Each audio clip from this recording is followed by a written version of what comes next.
आप लोगों ने कल 2 श्लोक सुने थे और धर्म ने कहा था कि आप पूछ रहे हो कि मेरे दुख का क्या कारण है, बताएं, या क्लेश का बीज क्या है, मूल कारण क्या है। तो उस पर अलग अलग लोगों के सिद्धांत हैं, इसलिए मेरा वाक्य भेद विमोहिता, मेरी मति विमोहित हो गई है।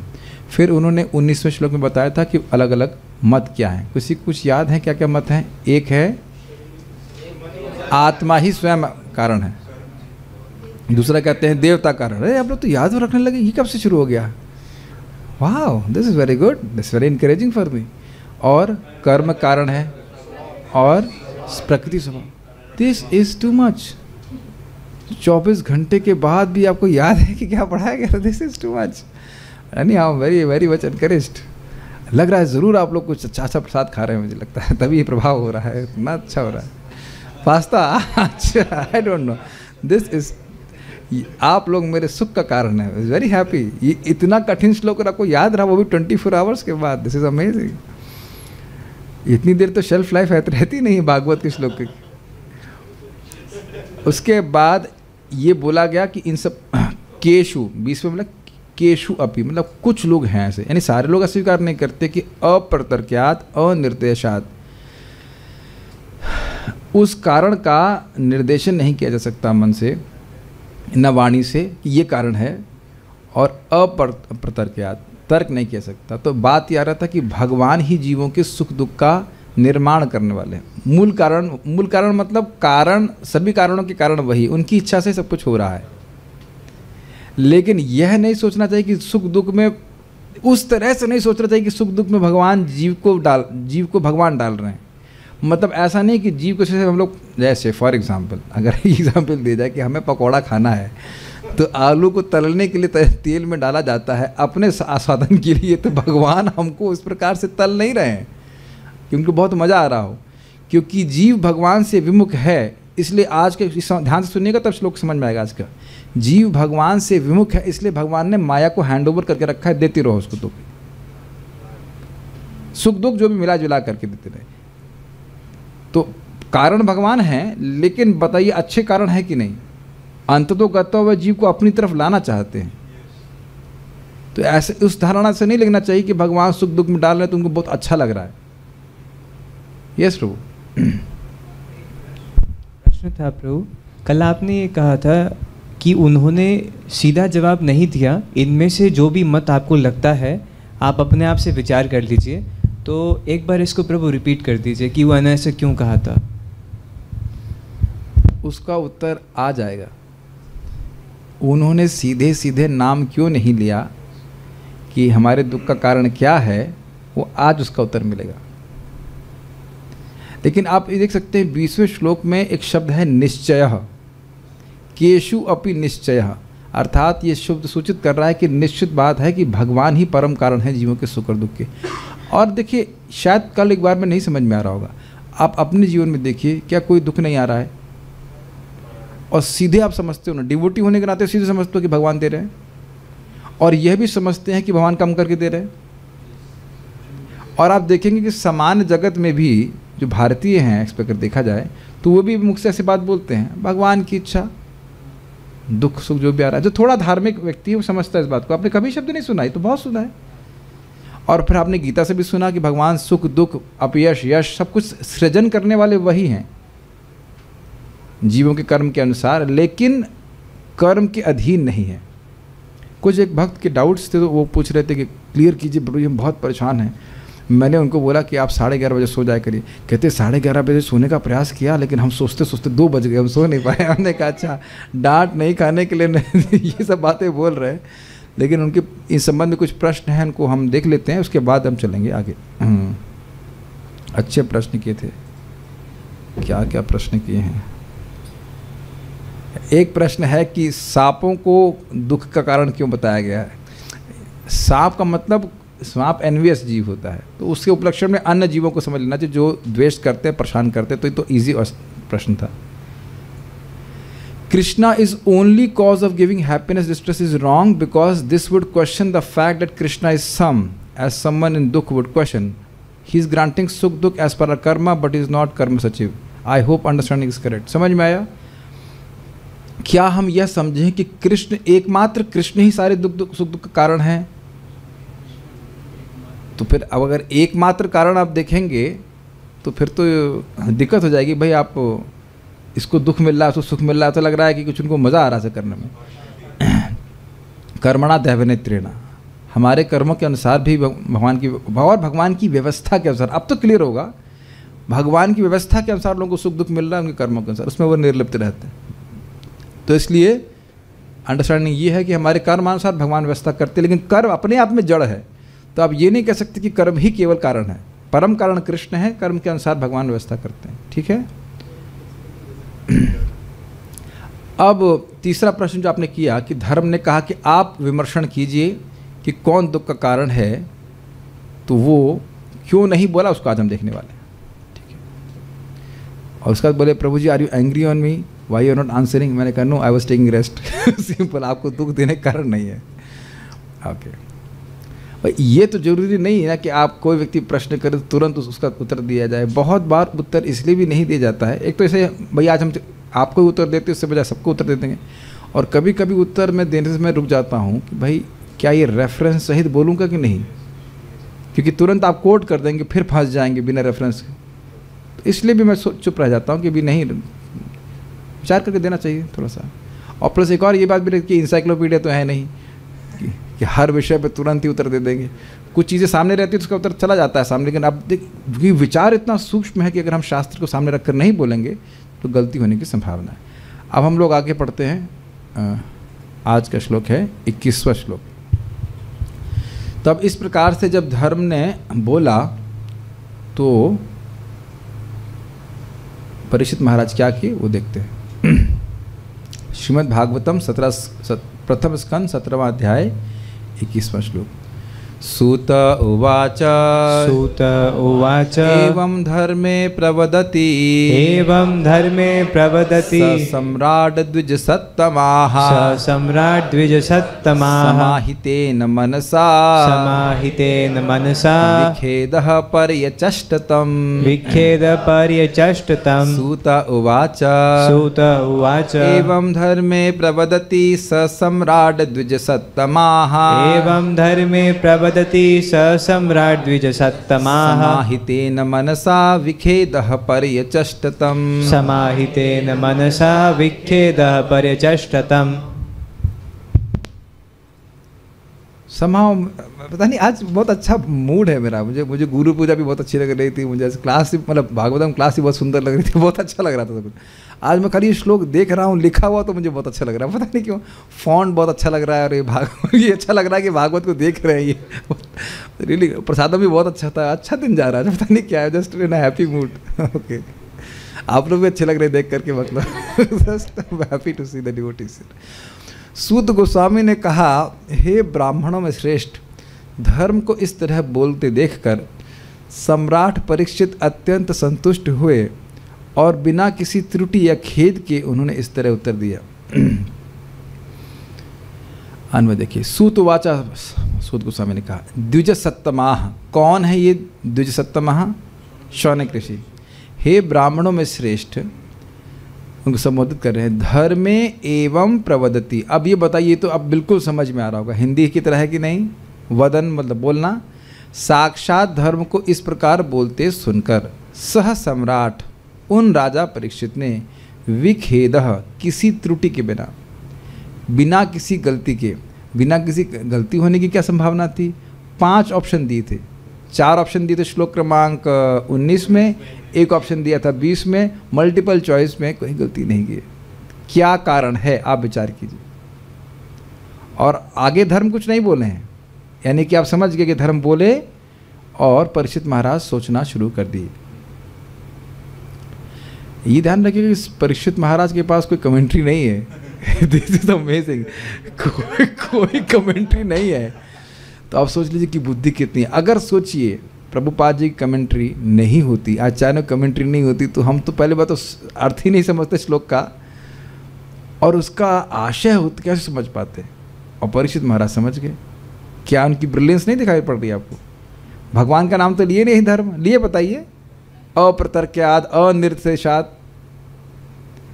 सी आप अपने आप को उस स्थान पे रखिए ना कि आप परीक्षित महाराज हैं नहीं हम लोग, लेकिन मान लीजिए हैं, तो सोचेंगे ना क्या कौन है, भगवान का नाम तो आया ही नहीं, अब तक नाम ही नहीं बोला गया है। देखिए कितनी बुद्धि है इनके पास। और यह भी नहीं बोले हैं कि मैं धर्म हूँ। सूत गोस्वामी जी बोल रहे हैं कि धर्म हूँ, लेकिन परीक्षित महाराज हिंदी में कहते हैं ताड़ जाएंगे, ताड़ना समझते हैं, समझ जाएंगे कि ये कोई सामान्य व्यक्ति नहीं। पहले ही वो गैस कर चुके कोई देवता है, और उसमें भी कौन सी देवता है कि आप इतना बात को ही बोल रहे हैं धर्म है। तो परीक्षित महाराज की बुद्धि का हम अंदाज़ा नहीं लगा सकते। इसमें छोटा सा विनोद की बात है, ये वीडियो है प्रभुपाद जी का, प्रभुपाद जी प्रवचन कर रहे हैं, एक बाद में एक माता जी पूछती हैं हम ये कैसे समझे कि परीक्षित महाराज पूरे विश्व में राज्य कर रहे थे। तो प्रभुपाद बोले तुम्हें समझने की जरूरत क्या है तुमको बोला गया है 16 माला का जप करो, बस ये कर लो, बहुत है। तुमको ये समझने की क्या जरूरत है कि परीक्षित महाराज पूरे विश्व में राज्य कैसे कर रहे थे। तो सम्राट सम्राट समझ लेना चाहिए कि वह बहुत बुद्धिमान है। उन राजा परीक्षित ने विखेदा किसी त्रुटि के बिना, दिस इज अमेजिंग। अगर हमको ये 5 बातें बोली जाती तो पहले मुख से सीधे निकला कर्म कारण है, तुरंत निकलता कर्म कारण है, और ऑप्शन नंबर आते 0 और निर्देशात अप्रतर्क्यात वाली बात तो हम कभी सोचते नहीं। आपने कभी देखा है जब मल्टीपल चॉइस आप साइन मतलब कुछ करते हैं एग्जाम में, और कभी कभी लगता है ये तो उत्तर हो ही नहीं सकता, और वही उत्तर था, है कि नहीं। उसी तरह एग्जाम लिया गया है और वो एकदम सही उतरे हैं इस पर। तो इससे आप देख सकते हैं, ये आप देख सकते हैं परीक्षित महाराज की कीर्ति को प्रसारित कर रहा है कि धर्म के बहुत बड़े ज्ञाता थे वो। समाहितेना, एक समाहित मतलब होता है चित्त को एकाग्र करना, तो समाहितेना मतलब एकाग्र, मनसा यानी मन से, तम पर्यचष्टा उनको अर्थात धर्म को प्रत्युत्तर दिया। परचष्ट के 2 अर्थ हैं, उसको भी हम टीका में देखेंगे। सूत वाचा, सूत गोस्वामी ने कहा एवं धर्मे प्रवदति, इस प्रकार जब धर्म ने बोला, स सम्राट द्विजसत्तमाः, हे ब्राह्मण श्रेष्ठों, ब्राह्मण श्रेष्ठ, हे वो परीक्षित महाराज जो सम्राट थे, समाहितेन मनसा अपने मन को समाहित करके, विखेदः बिना खेद के। अब बिना खेद का अर्थ है बिना खेद के, लेकिन यहाँ पर अर्थ लिया गया बिना खेद मतलब बिना त्रुटि के, पर्यचष्टतम उनको बोले, समझ गए कि क्या उत्तर है, और उसके बाद धर्मराज को धर्म को बोले।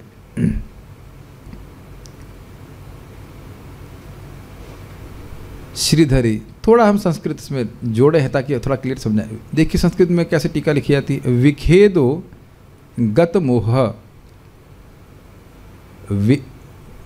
एक्चुअली इसमें अर्थात नहीं जोड़ते हैं, वो इतना नहीं स्पेस रहता लिखने के लिए।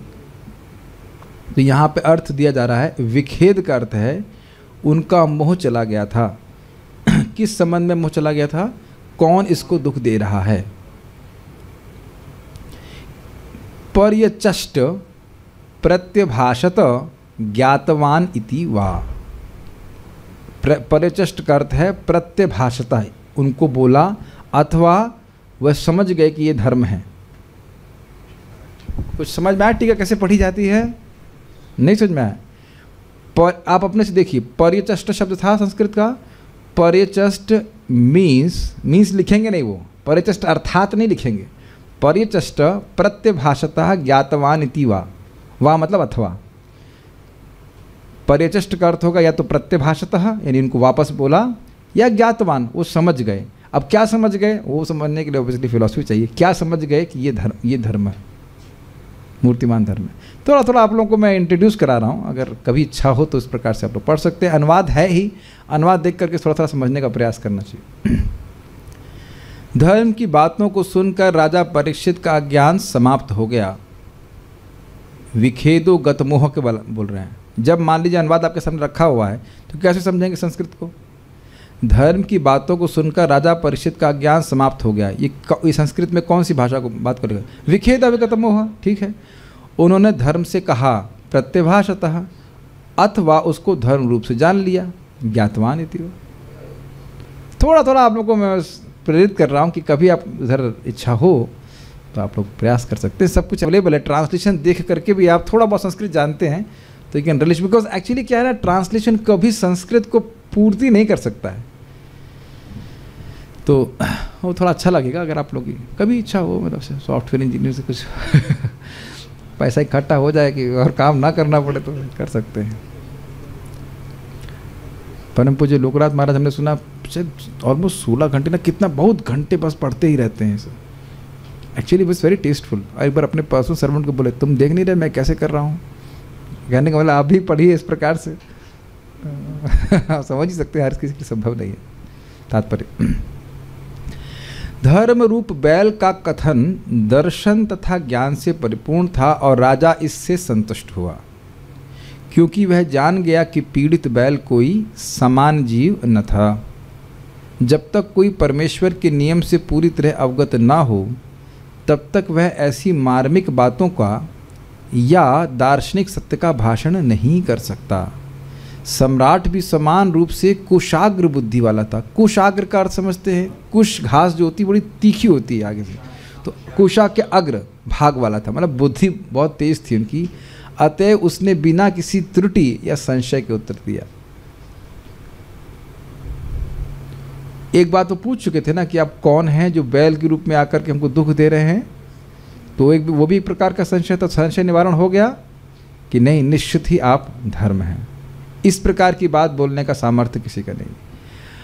अब ये जो श्लोक है यह तो हमको बहुत परेशान कर देगा और बहुत सारे कंट्रोवर्सी हो सकती है इसके बारे में। ठीक है, ये बड़ा कंट्रोवर्शियल है, तो इसको लेट्स सी। ये बड़ा अच्छा श्लोक है। क्या कहा उनने? राजो उवाच धर्मं ब्रवीषि धर्मज्ञ धर्मोऽसि वृषरूपधृ यदधर्म कृतस्थानं सूचकस्यापि तद्भवेत्। राजो उवाच धर्मं ब्रवीषि धर्मज्ञ धर्मोऽसि वृषरूपधृक् यदधर्म कृतस्थानं सूचकस्यापि तद्भवेत्। धर्मं ब्रवीषि धर्मज्ञ धर्मोऽसि वृषरूपधृक् यदधर्म कृतस्थानं सूचकस्यापि तद्भवेत्। मैं इसलिए मुस्करा रहा हूँ कि आप यह श्लोक हमारे तर्क के बिल्कुल विपरीत चलेगा, और मैं नहीं समझ रहा हूँ कि कोई व्यक्ति इस बात को स्वीकार करने वाला है। लेकिन हमें ध्यान देना हो कि हम धर्म नहीं हैं और धर्मज्ञ भी नहीं हैं। ध्यान से सुनिए। राजा ने कहा, अहो, तुम तो बैल के रूप में हो, तुम तो धर्म के सत्य को जानते हो, और तुम सिद्धांत के अनुसार बोल रहे हो कि अधार्मिक कर्मों के अपराधी के लिए वांछित गंतव्य गति वही है जो उस अपराधी की पहचान करने वाले की है।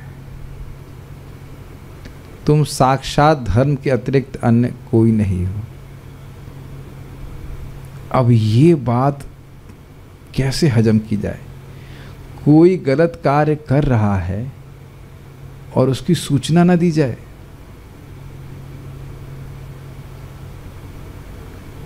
कितने लोग स्वीकार करेंगे इस बात को?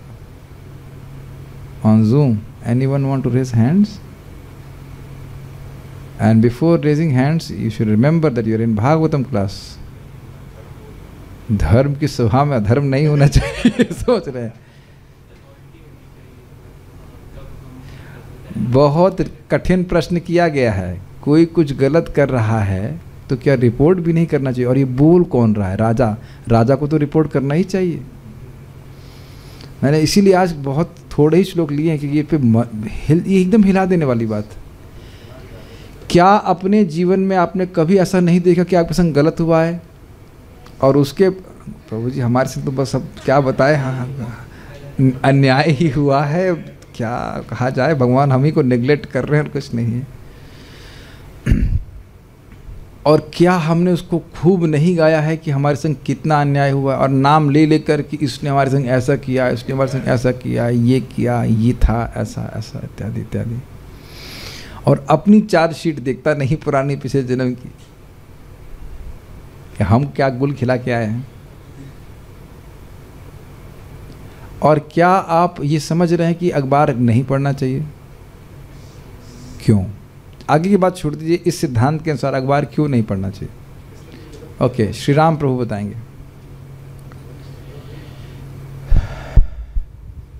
हरे कृष्णा प्रभु जी। प्रभु जी, जो अखबार में जो कर्म किए हैं, उसने बुरे कर्म किए, तो उसकी चर्चा करने वाले को भी वही पाप लगता है, पुण्य। 3 रुपए में नरक। आजकल क्या रेट है पता नहीं, अखबार का क्या रेट है आज? 5 रुपए में, 5 रुपए में नरक। और लोग कितने जघन्य कृत्य करते हैं। और आप ये भी सोचिए आप कि आप उसका कुछ नहीं कर सकते। मान लो किसी ने 6 आदमी का मर्डर कर दिया, तो ऐसा तो नहीं कि हम जाकर कुछ कर सकते हैं। किसी ने घोटाला कर दिया तब भी हम कुछ नहीं कर सकते।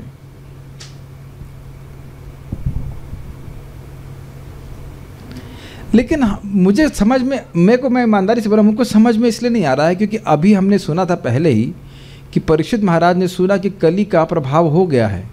तो क्या उन लोगों को सूचना, जो लोग सूचना जिस प्रकार से दे रहे हैं, तो क्या उनको भी कली के कार्यों का पाप भोगना पड़ेगा? जो मैं भूरिजन प्रभु से सुना था, वो कह रहे अगर अथॉरिटी कोई है और उसको आप केवल फैक्ट्स बता रहे हो तो यह अपराध नहीं है। जैसे फॉर एग्जांपल मान लीजिए कोई डिवोटी किचन का इंचार्ज है, आप जाकर उसको बता रहे हैं मसाला तेज है इसमें, तो ये कोई निंदा नहीं है। ऑब्वियसली उस भक्त ने कोई गलत का पाप कर्म भी नहीं किया है। मसाला तेज हो गया या मिर्ची तेज हो गई तो यह कोई बहुत बड़ा अपराध नहीं कहा जाएगा। लेकिन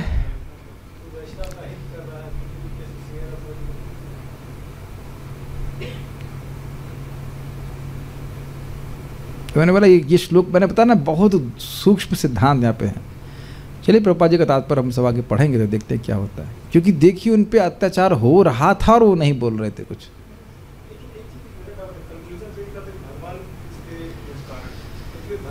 अरे भगवान कारण हैं तो ये सब स्वीकार करते हैं, इसीलिए तो बोल रहे थे केशु अपी।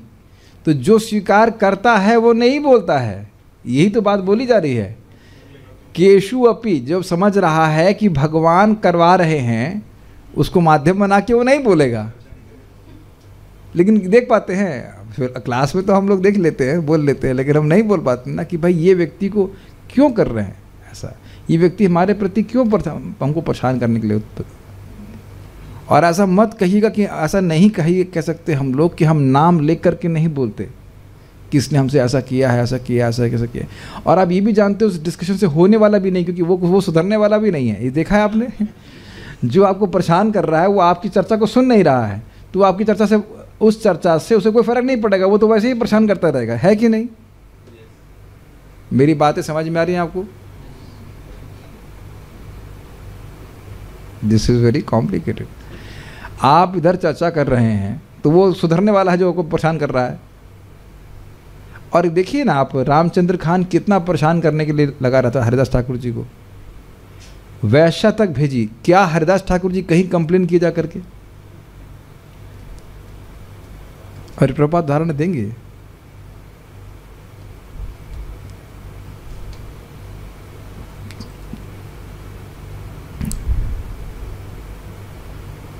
तो एक प्रश्न आ रहा है कि यदि हम बताएंगे नहीं तो लोग को मालूम कैसे चलेगा?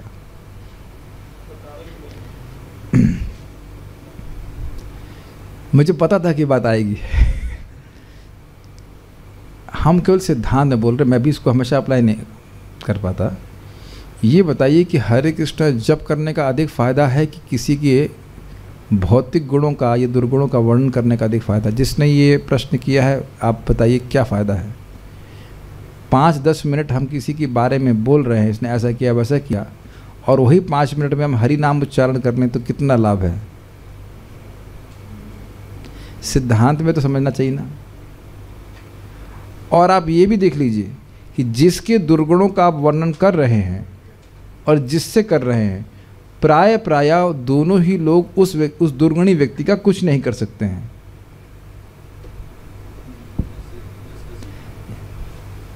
है कि नहीं? और फिर सोच, ये मैं बता रहा हूँ, ये श्लोक बहुत कठिन है समझना। देखने में बहुत इजी लग रहा है लेकिन बहुत कठिन है।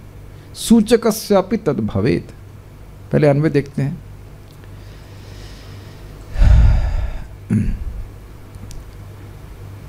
राजो उवाचा, राजा ने कहा, धर्मज्ञ, हे धर्मज्ञ, हे धर्म को जानने वाले, धर्मम ब्रवीषि, आप धर्म की बातें करते हैं, अतएव निश्चित रूप से आप वृष रूपधृक, बैल के वेश में, स्पष्ट समझ में आ रहा है, धर्मोसी, साक्षात धर्म है।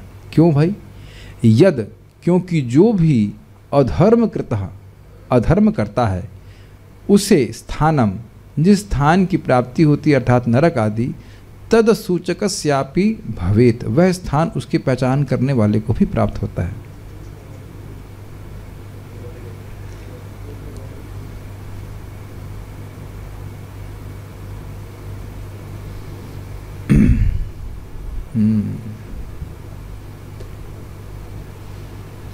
यानी कि व्यक्ति को, अगर आप किसी व्यक्ति को जानते हैं जो गलत कार्य कर रहा है, उसका नाम रख करके बताने की कोई आवश्यकता नहीं है।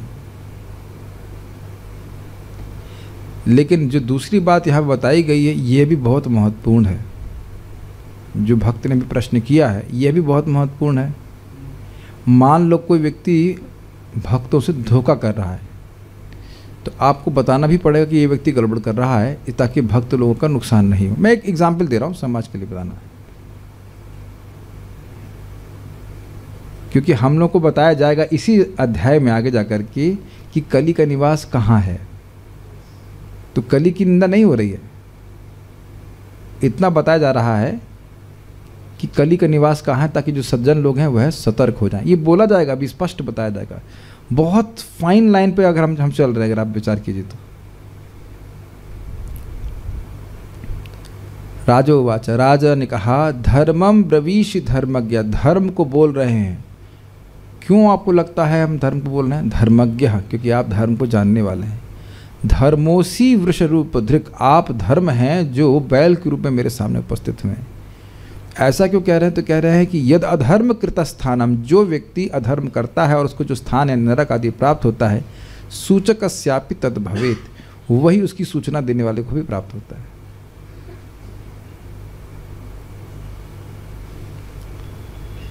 श्रीधरी, अपने घातक को भी आप अनिर्धारित के समान बतला रहे हैं, क्योंकि घातक को जानते हुए नहीं बतलाना चाहिए। मतलब जिसने हमारे प्रति घात किया है, दुख दिया है, उसका वर्णन नहीं करना चाहिए।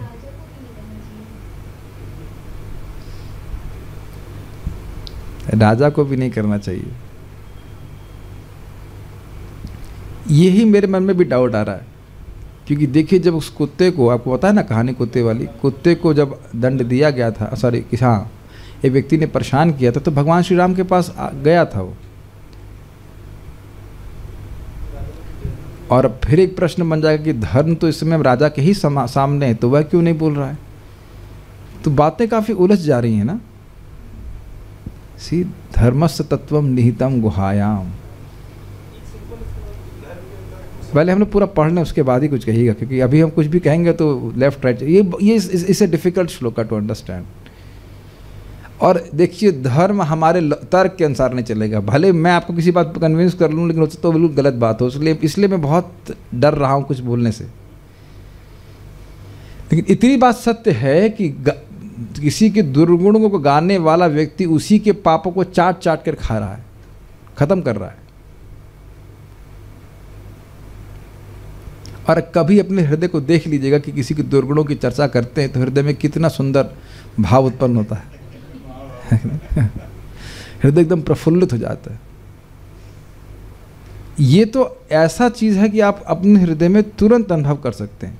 बस निंदा शुरू कीजिए और देखिए किस प्रकार से आपका हृदय एकदम सूख जाएगा तुरंत, नॉट इवन 1 more सेकेंड, तुरंत। इस तरह से आप धर्मोपदेश कर रहे हैं, अतएव आप धर्म ही हैं। यदि कहें कि घातक को सूचक को कह देने पर कौन सा दोष होता है? बता दिया कि भाई हम ये परेशान कर रहा है तो क्या दिक्कत है। तो उसे बतला रहे हैं जो स्थान पाप करने वाले को मिलता है वही स्थान उसके सूचक को भी मिलता है, अर्थात उसको भी नरक आदि की प्राप्ति होती है। This is going against our logic, है कि नहीं? ऐसा कैसे हो सकता है? इतना हमारे संग गलत हुआ है और कैसे हम नहीं बोले। तात्पर्य प्रभुपाद जी का बड़ा स्पष्ट करेगा। भक्त का समझ आ गया, भक्त का, सामान्य लोग ऐसा नहीं कर सकते। भक्त का निष्कर्ष यही है कि भगवान की इच्छा के बिना कोई उपकारी बनने या हानि पहुंचाने वाला बनने के लिए प्रत्यक्ष रूप से उत्तरदायी नहीं होता। शायद अब बहुत क्लियर कर दिया प्रभुपाद जी ने पहली लाइन में ही। तो एक बात तो हम समझ रहे हैं, जो मैं कंक्लूड कर रहा हूँ, जो समझावट मेरी बन रही है कि जब व्यक्तिगत रूप से हमारे ऊपर कोई दुख सुख आता है तो इसी प्रकार से व्यक्ति को ग्रहण करना चाहिए। जैसे हम यहाँ देख रहे हैं कि धर्म इस प्रकार से अपने दुख का वह वर्णन किसी से नहीं कर रहे हैं। एक ये मैं तो समझ ही रहा हूँ, और ये समझते हुए कि ये व्यक्ति अगर भगवान नहीं चाहते तो मेरे प्रति खराब बर्ताव नहीं कर सकता है। और आप यह देख पाते हो कि अगर कोई व्यक्ति आपके प्रति अच्छा बर्ताव कर रहा है तो वह भी भगवान की वजह से हो रहा है। इतना तो मेरे ख्याल से सामर्थ्य जागृत हो गया होगा कि भाई अकस्मात ये व्यक्ति हमारे प्रति इतना अच्छा कर रहा है, हमने तो कुछ खास किया नहीं है, तो भगवान ही इनको प्रेरित कर रहे हैं कि हमारे प्रति अनुकूल हो जाइए। उसी तरह से ग्रहण करना होगा, भगवान ही प्रेरित कर रहे हैं इस व्यक्ति को हमारे प्रति प्रतिकूल होने के लिए। और उसका उत्तर आप नहीं जान सकोगे, क्यों क्या, वो प्रश्न मत कीजिएगा, फिर फंस जाएंगे। वो उत्तर नहीं, वो अप्रतर्क है, वो तर्क के बाहर की बात है। लेकिन इतना विश्वास होना चाहिए कि भगवान अपने भक्तों के संग कभी गलत कुछ नहीं करते।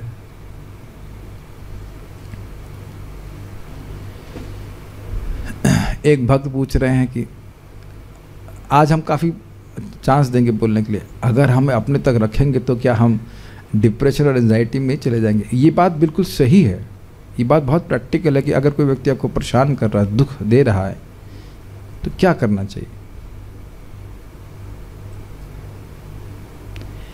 देखिए, डिपेंड करता है कि हमारे चेतना का लेवल क्या है। दूरी वाली बात नहीं है, कभी कभी दूर से लोग परेशान करते हैं आजकल, तो वो क्या कॉल्स और ईमेल्स और क्या क्या हर तरह से परेशान कर सकते हैं। आपको नहीं कर रहा है तो आपके बारे में जगह जगह लिखना चालू कर देगा, तब क्या करेंगे? यहाँ तक तो लोग इतने उत्साहित हैं कुछ लोग कि वेबसाइट बना देते हैं लोगों सही में वेबसाइट बना करके लोगों की निंदा करते हैं। अब नाम नहीं रख रहे हैं, लेकिन ऐसा करते हैं लोग। अच्छे साधु भक्त लोग हैं, उनके लिए वेबसाइट बना देते हैं, ये ऐसा कर रहा है वैसा कर, एकदम झूठ, एकदम झूठ। उधर तो हम बोलना नहीं चाहते, बहुत अजीब सी बात है। कैसे भगवान प्रेरित कर रहे हैं? भगवान ही तो उनको बुद्धि दे रहे हैं इस प्रकार से, क्यों होते ना, क्या कह सकते हैं। अतएव भक्त किसी को ऐसे कर्म के लिए प्रत्यक्ष रूप से उत्तरदायी नहीं मानता, किंतु वह दोनों ही किस्सों में यह मान लेता है कि हानि या लाभ ईश्वर प्रदत्त हैं और इस तरह यह उनकी कृपा है। देखिए, एक बात बड़ी आसानी समझ में आ जाएगी। चित्रकेतु महाराज ने थोड़ा सा मजाक किया था शिव जी से, ठीक, और उसके बाद क्या उनको श्राप दे दिया वो माता पार्वती ने कि आप राक्षस बन जाओ, और ये नहीं बताया कि राक्षस के शरीर में आपको संकर्षण देव की प्राप्ति हो जाएगी, ये सब नहीं बोला।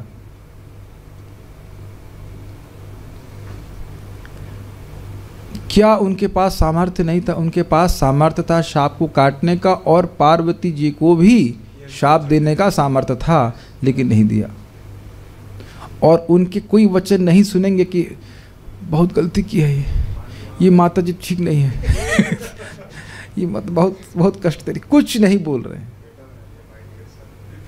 दिस इज अमेजिंग, नहीं? और ये मैं वो श्लोक ढूंढने के तो अच्छा रहेगा। लिखा है भागवत में कि शापित होने के बाद किसी भी तरह से जो एक सच्चा वैष्णव है प्रतिकार नहीं करता। यही है तरोरपि सहिष्णु का अर्थ है। हाँ, ऐसे कुछ है। हाँ, श्लोक नंबर किसे बताएंगे तो सर? हाँ, 1:18-48। हाँ, इसको भेज दीजिएगा। तो देखिए, है ये एक, हाँ, बात ये है कि भक्त बनना आसान नहीं है। हम लोग भी भक्त बनने का अभ्यास कर रहे हैं, ये बात है। श्लोक है, तिरस्कृता विप्रलब्धा शब्दा क्षिप्ता हता अपि नास्य तत्प्रतिकुर्वन्ति तद्भक्ता प्रभवोपि। भगवान के भक्त इतने सहिष्णु होते हैं कि यद्यपि उनका तिरस्कार, यहाँ पे लिखा है डिफेम्ड, मतलब बदनामी की जाए, उनके संग धोखा किया जाए, उनको शाप दिया जाए, उन्हें परेशान किया जाए, उनको नेगलेक्ट किया जाए, ध्यान नहीं दिया जाए, या फिर वह मार भी दिया जाए, तो भी वह प्रतिकार करने का इंक्लाइंड भी नहीं होते हैं। इंक्लाइंड का मतलब क्या होता है? झुकाव भी नहीं होता कि इसके प्रति कुछ होना चाहिए। हमारा तो कोई थाली ले जाए प्रसाद की, तब कहेंगे ये चक्र चक्र चक्र लाओ, चक्र लाओ, चक्र चला। महाप्रभु आपके भक्तों पे इतना अत्याचार हो रहा है, कहाँ हैं आप? ठीक है कि नहीं? इस श्लोक से ये भी ग्रहण करना होगा कि ऐसा भक्तों के संग होता है, हुआ है और होगा भी। ठीक है, तो अपनी चेतना के स्तर के अनुसार व्यक्ति ग्रहण करे। एक बहुत सुंदर बात जो प्रैक्टिकल हमारे लेवल पे है, stop worrying about things you really can't control, है कि नहीं? तो अब अगर कोई मान लीजिए द्वेष कर ही रहा है, अपने लेवल पे देखिए, यहाँ पे चक्कू मारने नहीं आ रहा है, तो ठीक है, सहन कर लीजिए और उधर ध्यान ना दे करके भक्ति कीजिए।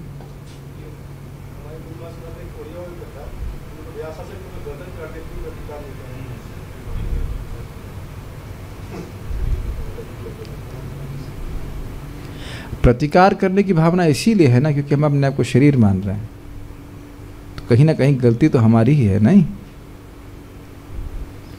वह भी व्यक्ति द्वेष इसीलिए कर रहा है क्योंकि वो शरीर से द्वेष कर रहा है, नहीं तो कौन किसको देख रहा है बताइए? जब किसी को देख ही नहीं पा रहे हो तो द्वेष कैसे? एक और उदाहरण आपको दूंगा बड़ा सुंदर, सोक्रेटस का। सुकरात ने कुछ सिद्धांत बताया और राजा को पसंद नहीं आया, तो उसको जहर दे करके मारने के लिए आए। तो बड़ी शांति से बैठे, उन्होंने कहा मारोगे तो तुम तब जब मुझे तुम देखोगे, और जहर पी लिए बड़े आराम से। अब ये बातें बोलना बड़ा आसान है, लेकिन जिसकी जितनी चेतना ऊपर उठी रहेगी उतना वह इस बात को ग्रहण कर पाएगा। एक और सिद्धांत ये है कि you have to act at the level of your consciousness. तो इस समय हम प्रभावित हो रहे हैं तो हमको कुछ चर्चा कर सकते हैं भक्तों के समय, बहुत दुखी हूँ, क्या आज ने हमको ऐसे बोल दिया, ऐसे कर। लेकिन सिद्धांत वास्तविक रूप से यही है, लेकिन कम से कम ऐसा नहीं होना चाहिए कि ब्ला ब्ला ब्ला ब्ला ब्ला ब्ला ब्ला ब्ला ब्ला दुनिया में गाना चालू कर दिया। आपको पता है, आपको पता है उस भक्त ने क्या किया, आपको पता है? नहीं बताइए नहीं। फिर आपको पूछना चाहिए क्या जानना मेरा जरूरी है? तो सोचेगा नहीं जरूरी तो नहीं जरूरी तो नहीं है। अरे आपको पता नहीं, जैसे लग रहा अमीन यमराज है ना, क्या अमीन निर्धारण करने वाला। और इस प्रकार से कभी बोलता है अरे आपको पता है आज इतनी अच्छी क्लास हुई, आपको पता है इतनी अच्छी मंगल आरती का, कोई बोलता है? इसको बंद कर दरवाजे को। कोई नहीं बोलता, इतने उत्साह से नहीं बोलेगा, लेकिन कुछ गलत कर दिया, अरे पता है, आपको पता है, फेसबुक यहाँ वहाँ सब उसकी कीर्ति को तीनों भुवन में प्रसारित कर देते। तो आप देख सकते हैं कि प्रवृत्ति को कर्म किया जाए। देखिए, जब ब्रह्मा जी की मति अपनी बेटी के ऊपर थोड़ी देर के लिए चली गई थी, कुछ क्षणों के लिए, तो किसके बेटे थे? मरीचि के 6 बेटे केवल मुस्करा दिए थे, या हंस दिए थे, तो उसकी वजह से तीन जन उनको असुर के रूप में लेना पड़ा। इट्स वेरी सटल, धर्म का सिद्धांत बहुत सटल है। अतएव भक्त किसी को ऐसे कर्म के लिए प्रत्यक्ष रूप से उत्तरदायी नहीं मानता, किंतु वह दोनों ही किस्सों में यह मान लेता है कि हानि या लाभ ईश्वर प्रदत्त हैं और इस तरह यह उनकी कृपा है। दोनों ही तरह से वह कृष्ण उनको अपने पास लाने का प्रयास करना। लाभ के विषय में इससे कोई इनकार नहीं करेगा कि वह ईश्वर प्रदत्त है, भगवान की कृपा है, ठाकुर जी की कृपा है, बढ़ रहा है, बिजनेस चल रहा है, कोई दिक्कत नहीं है। ये तो कोई दिक्कत नहीं, खाने को मिल रहा है बढ़िया, पूरा पास्ता वगैरह मिल रहा है, ठाकुर जी की कृपा है। लेकिन हानि या पराजय के विषय में मनुष्य संशय करता है कि भला भगवान अपने भक्त पर इतना निष्ठुर क्यों होंगे कि उसे विपत्ति में डालें। डिवोटी लाइक मी क्या कर रहा था? भगवान को प्रणाम ही तो कर रहे थे, अष्टांग। जो हम तो आज से यही कहेंगे कि जो व्यक्ति भगवान को प्रणाम कर रहा है और अश्वमेध यज्ञ कर रहा है, बराबर नहीं हो सकता। क्यों नहीं हो सकता है? क्योंकि अश्वमेध यज्ञ करने वाले पर कोई कूद नहीं सकता। तो आप, हाँ, पर हम तो सुने थे प्रणाम से दुख का शमन होता है। मुझे याद है, आज भी मैं आज इस क्लास को देने से पहले मैं सोच रहा था सुबह कि भाई जब मैं एक दिन, क्या रथ यात्रा से पहले क्या होता है, गुंडीचा मार्जन, तो मंदिर में हम बड़े उत्साह के संग गए थे सफाई करने के लिए। वो लास्ट सफाई थी और वो खिड़की, वो सीढ़ी पूरे गिर गई, सर पूरा फट गया, खून वून आया, जो कुछ भी था। तो आदमी, जो इमेच्योर व्यक्ति, वो सोचेगा ना, अरे ये क्या, इतने भाव से हम मंदिर सफाई करने गए, भगवान ने हमें साफ कर दिया, किनारे कर दिया, क्या मतलब है? ये सोचने वाली बात है ना। मैं कोई कंप्लेन नहीं कर रहा हूँ, मैं खाली बोल रहा हूँ कि ऐसा होगा, सबके संग होगा। आपको कष्ट नहीं आ रहा शरीर में? सभी को जब कुछ ना कुछ तो है ना शरीर में कष्ट। मुझे नहीं ठीक याद नहीं, लेकिन श्रील भक्ति सिद्धांत सरस्वती ठाकुर जी के शरीर में भी अंत तक कष्ट था। कुछ उनका इंटेस्टाइन, कुछ तो खा, कुछ हर्निया का, कुछ तो प्रॉब्लम था। अब तो शुद्ध भक्त है। प्रभुपाद जी को डायबिटीज़ थी, और आप जानते हैं प्रभुपाद एकदम शरीर के छोड़ने के समय इतने कष्ट में थे, बाह्य रूप से एटलीस्ट। वो डॉक्टर कहता था कोई व्यक्ति होगा तो चीखना चाहिए, लेकिन यहाँ प्रभुपाद जी भागवत अनुवाद कर रहे थे। एक शब्द मैं कहूँगा, बड़ा अच्छा परम पूज्य भक्ति समेत महाराज कहते हैं, pain is unavoidable but misery is optional. You are with me? We are good? दर्द है, लेकिन अब आप दुखी नहीं होंगे। दर्द को नहीं अवॉइड कर सकते हैं, लेकिन दुखी हो या नहीं हो, ये हमारे ऊपर, हमारा चुनाव। और इसको देखिए अभी प्रभुपाद कैसे समझा रहे हैं। अगर कोई व्यक्ति से भगवान की कृपा मान रहा है तो स्वाभाविक से दुखी नहीं होगा, है कि नहीं? और अद्भुत बात है कि भक्तों ने भी इसी प्रकार से, जब कोई चोट लगी तो जो भी दो चार टाँके लग गए, तो भक्त भी इसी प्रकार से समझाए, अरे प्रभु कोई बहुत बड़ा अपराध था आपका जो भगवान ने थोड़ा सा करके पार कर दिया। और यही सिद्धांत, यही बात है। पूरा गर्दन कट जाना चाहिए, थोड़ा सा हल्का सा कट करके खत्म करिए। अब फिर एक प्रश्न बन जाएगा, तो क्या भगवान दुख दिए बिना नहीं रह सकते? बिना दुख दिए भक्तों को ठीक कर दें? तो चक्रवर्ती पाद कहते हैं कि आप प्रेम की रीति जानते नहीं। यही उत्तर देते हैं, प्रेम की रीति जानते नहीं, इसलिए चुप रहिए। टीका में लिखते हैं प्रेम की रीति नहीं जानते, चुप रहिए। ये वो वाला टीका है ना, श्लोक है ना, यस्याम अनुग्रहणामि, उसमें देखिएगा लास्ट में बहुत सारा एनालिसिस करते हुए कहते हैं, देखो भक्त, जो भी भक्त का जीवन में जो भी सुख दुख आता है वो भगवान व्यवस्था करते। तो प्रश्न बनेगा भाई दुख देने की जरूरत क्या है, सुख ही सुख देते। कहते हैं ना, आप जानते नहीं, अब चुप रहिए। No more discussion. उनका बहुत अच्छा लगता है। ईसा मसीह को जब अज्ञानी लोगों ने क्रूस पर चढ़ा दिया तो वे महान विपत्ति में पड़े प्रतीत होते थे, लेकिन वे अपराधकर्ता के ऊपर कभी क्रुद्ध नहीं हुए। अब आप ये जानते हो कि अगर ईसा मसीह के संग ऐसा नहीं होता तो हम नहीं समझ रहे कि क्रिश्चियनिटी इतना फैल पाता। बस यही बात बार बार स्मरण करके ही तो लोग उनके शरणागत हो रहे हैं कि उन्होंने हमारे लिए इतना कष्ट भोगा। तो क्या प्रयोजन लेकर के वो कर रहे हैं, भगवान समझना मुश्किल है। और विचार कीजिए कितना कष्ट होगा, कीलों पे टांग दे किसी को, अपने आप में कील घुस जाए तो कितना दर्द, और उस पर पूरी बॉडी का वेट है ना।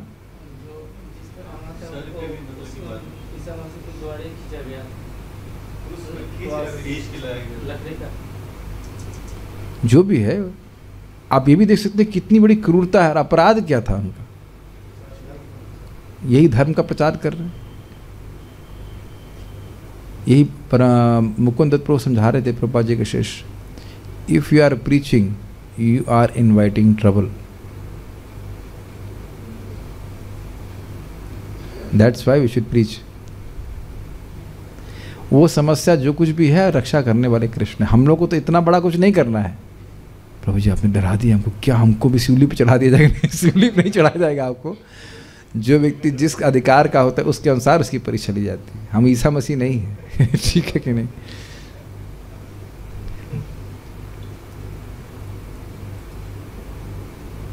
तो एक बात जो बड़ी प्रपात के तात्पर्य से क्लियर यह हो रही है कि हमारे प्रति कोई अगर अपराध करता है तो उसको गाने की जरूरत नहीं है, लेकिन अगर किसी अन्य वैष्णव के प्रति अपराध करता है तो व्यक्ति को यथाशक्ति कार्य करना चाहिए। ये बात बोल रहे हैं। ये बात तो सिद्धांत आप सुने ही है। इस बात को अनुकूल या प्रतिकूल वस्तु को स्वीकार करने की यही विधि है। इस तरह भक्त के लिए अपराधी की बुराई करने वाला अपराधकर्ता के ही समान पापी है। भागवत कृपा से भक्त सभी प्रकार की विपत्तियां सहता है। महाराज परीक्षित ने इसे देखा, इसलिए वे समझ सके कि यह बैल और कोई न होकर साक्षात धर्म है। इतना सूक्ष्म सिद्धांत धर्म के अलावा कोई नहीं न बोल सकता है न समझ सकता है। हम लोगों के लिए तो समझने में कठिनाई हो रही है। कुछ मन में धर्म संकट का अनुभव कर रहे हैं, करना चाहिए, क्या करना चाहिए कि नहीं करना चाहिए, क्या करना चाहिए कि नहीं करना चाहिए। दूसरे शब्दों में भक्त को किसी तरह का कष्ट नहीं होता, क्योंकि तथाकथित कष्ट भी भक्त के लिए भगवान की कृपा है, क्योंकि भक्त भगवान को हर वस्तु में देखता है। अब हम नहीं देख पा रहे हैं, हमारी कठिनाई है, लेकिन ये भक्त की बात कर रहे हैं। We are in probationary period. हम लोग प्रोबेशनरी पीरियड में, डेवलपिंग डिवोटी। गाय तथा बैल ने कभी राजा से यह शिकायत नहीं की कि वे कलयुग द्वारा सताए जा रहे हैं। यद्यपि राज्य अधिकारियों के समक्ष सभी लोग ऐसी शिकायतें पेश करते हैं। बैल के असाधारण आचरण से ही राजा ने निष्कर्ष निकाला कि बैल साक्षात धर्म था, क्योंकि धर्म की बारीकियों को अन्य कोई भी इस तरह से नहीं समझ सकता है। जानबूझ के हाईलाइट किया गया है।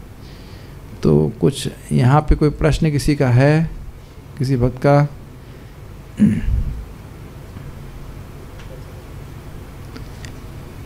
देखिए बहुत सारी चीज़ें हैं। मान लीजिए आपको कोई बीमारी हो जाती है, तो क्या हम दवा नहीं लें? ये तो भगवान की कृपा है ना।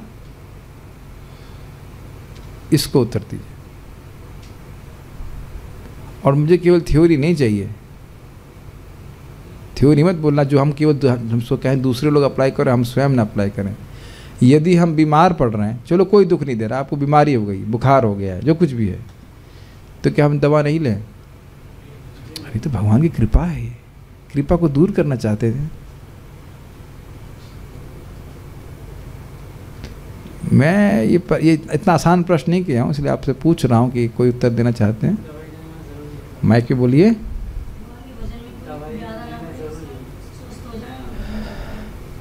एक उत्तर भी सही है कि हम भजन, हमारे भजन में व्याधा पड़ेगी, हमारा शरीर में नुकसान होगा, हम भजन नहीं कर पाएंगे, दवा लेकर ठीक हो जाए भजन करें।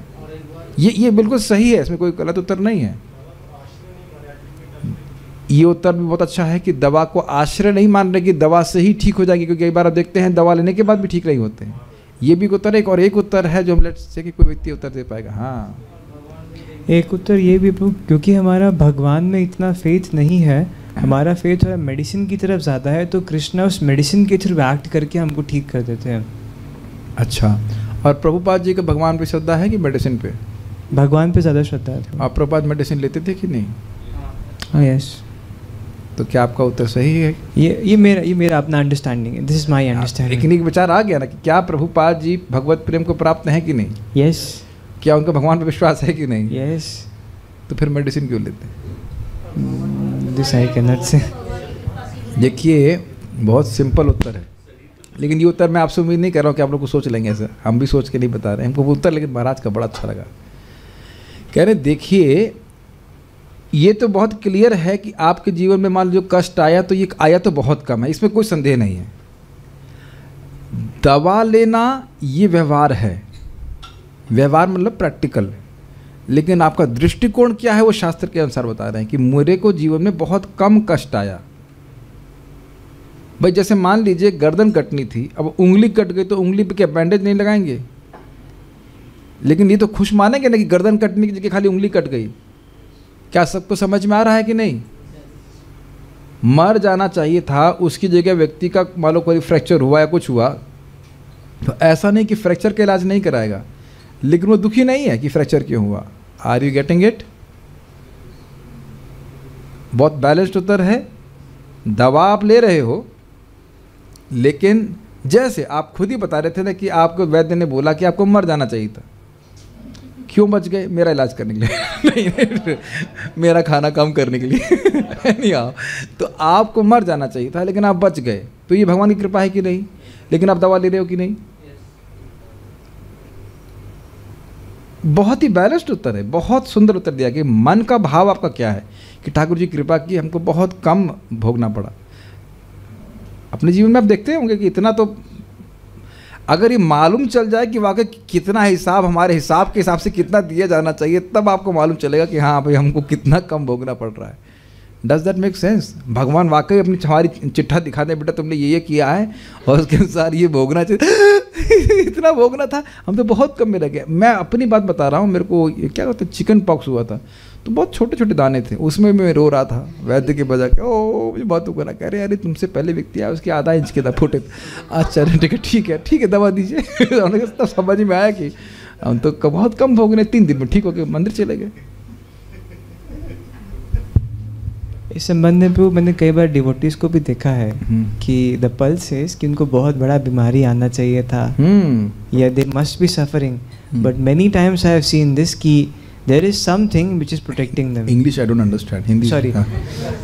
बहुत बार ऐसा देखा है क्या हुआ? हाँ बहुत बार ऐसा देखा है कि भक्तों का नाड़ी बोलता है कि उनको बहुत बड़ा बीमारी होना था या होने वाला है या हो रहा है, लेकिन जब प्रैक्टिकल देखते हैं तो कुछ विशेष निकलता नहीं, और ऐसा फील वाकई में होता है कि कोई चीज़ है जो उनको बचा रही है। जैसे हमारे वृंदावन चंद्र प्रभु, हाँ बहुत सारे वृंदावन बिहारी प्रभु सर।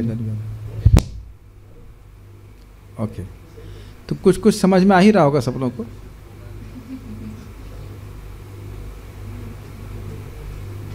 तो यानी कि परीक्षित महाराज ने बोल रहे कि आप धर्मज्ञ हो और आप नहीं बता रहे हो कि आपके दुख का कारण क्या है, तो उसका कारण यह है कि सूचना देने वाले को भी वही गति प्राप्त होती है। अथवा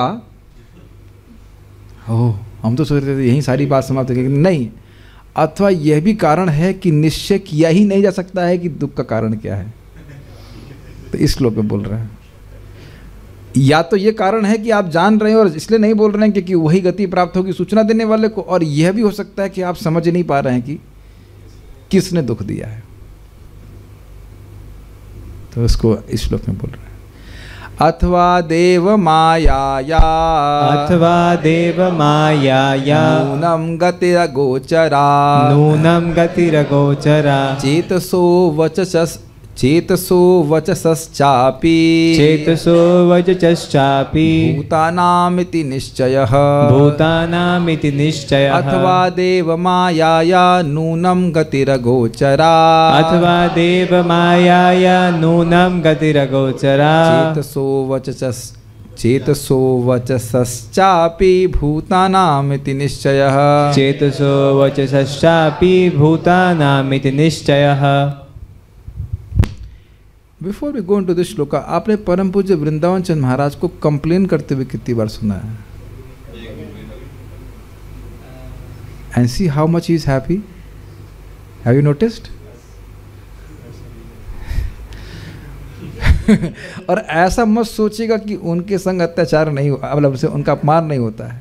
हमने तो सुनने में आए कि वहाँ महाराज आश्रम में रहते हैं, तो महाराज से ब्रश करने जा रहे होंगे, तो कोई पता नहीं पागल वहाँ घुस गया आश्रम में, क्या होगा? कुछ तो ऐसे महाराज शायद नीम की दातून करते ना, कुछ तो करते हैं, तो जाके महाराज को ऐसे बोलने का पता नहीं बावला ही होगा कि इस सूखी लकड़ी से क्या कर रहे हो। वो पक्का कोई ब्रह्मचारी नहीं था, कोई तो बावला व्यक्ति होगा, ऐसे करे कुछ लगा जाते हैं पता नहीं कैसे। अभी तो वहाँ पे सिस्टम लगा दिया वो हैंड वाला, हम बता रहे थे क्योंकि एक दूसरे भक्त के सामने घटना हुई थी, हमने कहा, और महाराज कुछ रिएक्ट नहीं किए।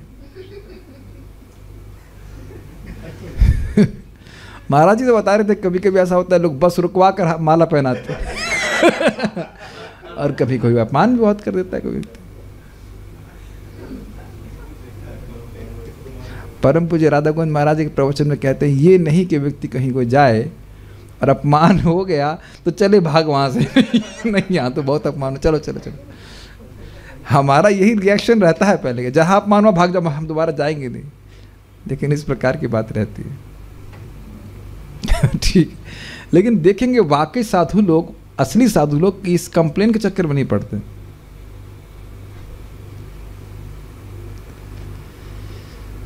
लेकिन मैं जो समझावट समझ पा रहा हूँ इस बात की वो यही है कि जैसे बुर्जन टो समझा रहे हैं, यदि आप अधिकारी के पास जाकर के केवल फैक्ट्स को रखते हैं, जैसे मैंने फिर एग्जांपल आपको दूंगा, जैसे मान लीजिए कहीं करंट का तार है, कहीं कुछ हो जाए तो किसी को वक्त मर सकते हैं, तो आप बताकर किसी मैनेजर के पास जाके देखिए प्रभु जी ऐसी व्यवस्था हो रही है, या व्यवस्था नहीं ऐसी गड़बड़ हो रही है, आप उसको ठीक करा लीजिए, तो यह कोई निंदा नहीं है।